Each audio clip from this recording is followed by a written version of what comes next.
Hello and welcome to Supplier Soundbytes, Mobility Global's bite-sized Autology podcast series, where we sit down with industry experts to explore what's changing in automotive and why it matters. One topic, one key takeaway, all in around 10 minutes.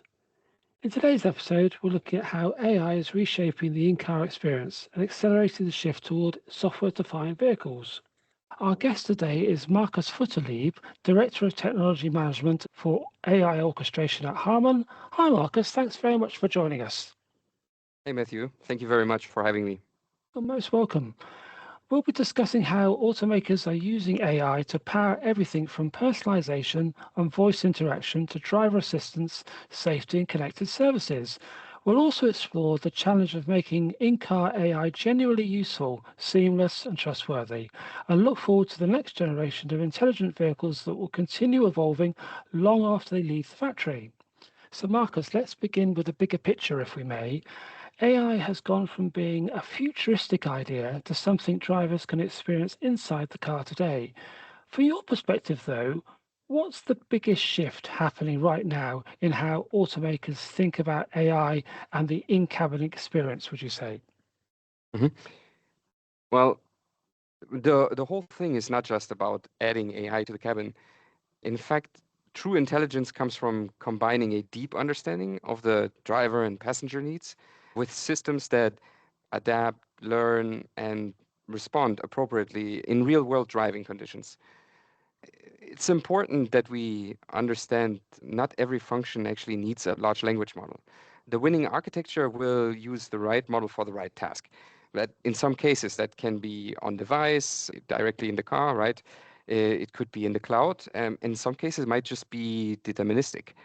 For me, I think OEMs need to shift thinking from what can Gen AI transform to focus more on where does it create value for users, for drivers, passengers, and so on. And in a manner that is safe, reliable, and especially at acceptable cost. That's great. So thanks very much indeed. I just wonder also, as cars become more software defined and we see rapid advances in things like driver assistance and autonomous features, where is AI already creating the most real value for drivers today? So today, the strongest use cases that I see are the ones that reduce friction and Mm, cognitive load. So in my book, that's natural voice, multimodal control, proactive navigation, trip planning, even personalized media and cabin settings. yeah, Here at Harman, we also have stuff like driver well-being and attention support, and let's like overall smarter vehicle support, I would say. Like, for example, owner manual assistant in a natural conversation. just on that flip side, which AI powered experiences still sound exciting, but are probably just a few years away from becoming Mm. mainstream? Yeah, for me, that's let's say a truly agentic cockpit assistant. Yeah. Something that can safely coordinate across many domains. For example, navigation, comfort, Mm. media, services, commerce, charging calendars, and vehicle functions without this experience becoming unpredictable or distracting. Yes. Also, what I think we can expect is deeply personalized, well-being aware cabin that adapts to the driver's state, passenger context, how many people are in the cabin, journey purpose, and learned preferences, all while maintaining clear consent, privacy, regulatory compliance. That's interesting. Yeah, well-being is a big area, but also balancing those Mhm. things is easier said than done. But interesting though. Thank you. A lot of companies are adding generative AI into the car experience, but making it useful is a different challenge, I think.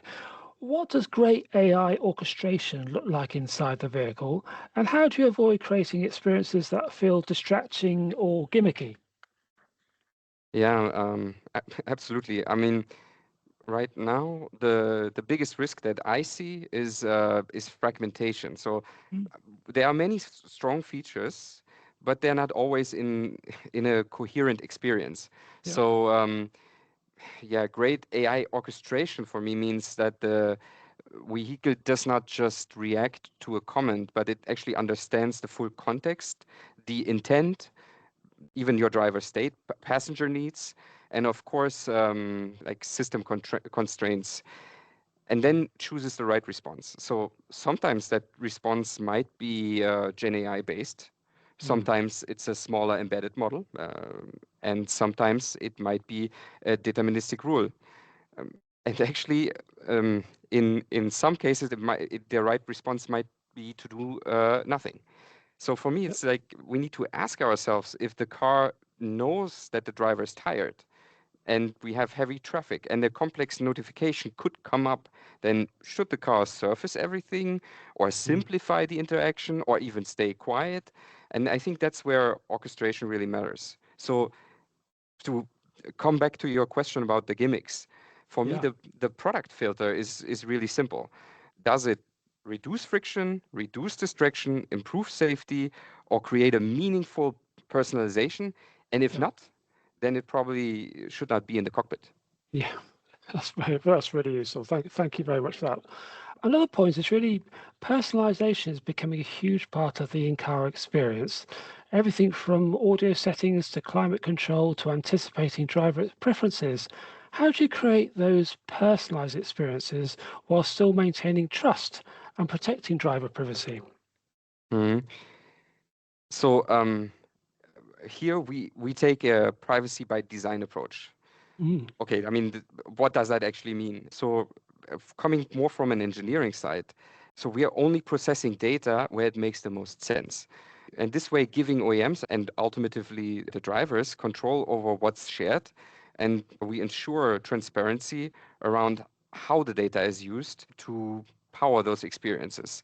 So, but in detail, so many of our features are powered by, let's say, derivatives of PII, personal identifiable information, Yeah. not the PII itself. This has actually several advantages. So our features are more simple, they are precise, they are Mm. faster actually to execute, and by design, unaware of the user's PII.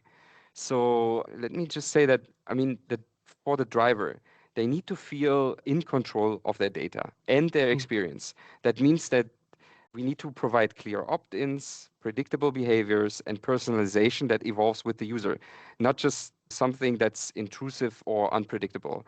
And that's how we maintain trust. What's one practical way AI is already improving the in-cabin experience today? Whether that's audio, noise reduction, personalization, or safety that people should really be paying attention to, would you think? Yeah, it's a good question. So, from what I see, for me, AI is Mm. quietly becoming a more attentive layer in the cabin. Maybe a good word for this is a co-pilot. It's now able to understand driver attention, fatigue, stress, all of this in real time and step in early with small adjustments or prompts before something becomes a safety issue. And something that I'm particularly proud of, on top of that, here at Harman, we're actually pioneering well-being features that you would otherwise only expect in wearables like Samsung Galaxy Watch. And this completely without touching you or touching your skin. Those are direct examples for where AI is improving the in-cabin experience. But there, for me, coming a little bit back to this engineering, there's Mm. also a hidden one. So, or let's say a less visible effect. For us engineers, software developers, AI is already helping to reduce the low value engineering efforts. So our experts can actually spend more time working on architecture, safety, validation, and overall product differentiation. And in automotive, I think in any industry now, that matters because software speed is actually becoming a competitive advantage. That's great. Just one final question. If we look ahead 3 to 5 years, what's one AI-powered feature or experience that you think will go from being a really cool demo to something drivers will expect in every car?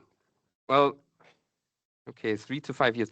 Well, the companies that succeed, I think, will not simply add a chatbot to the car. They will build an automotive grade AI stack and that can especially be maintained over the full vehicle life cycle. I think Gen AI will completely change the way like we experience the cockpit from what feels nowadays as a menu driven interface into a context aware interaction layer.